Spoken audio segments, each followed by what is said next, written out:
ndikati star danger ndovamhanyisa kungerenja ndovatakura semapasenja ndilaike ganja. Izvi zvemujolo zvinoda kutanga mamboona kwetombokabira hanzi nekuti anofona hanzi kubhawa anomwa makorone weibhishu iri vhura maziso unyatsoona.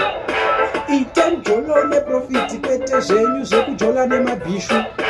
Dzidza kujiya zvine limiti taramba vanoraramisa mabhishu. Ite mjolo neprofiti kwete zvenyu zvekujola nemabhishu. Dzidza kujiya zvine limiti taramba vanhu. Inzwai kamajisi uri master wedripi bishu rinokudya svika pakufamba nehwashu. Mapay days unomunzwa anotanga kuwanza tuwe tumaishu. Hanzi ndiye dhibhadhara rendi kumba kuna fudhu ndipo wanya 20 yusa ko nhasi zvairi wikendi wakati zizi asi auti hatiendi.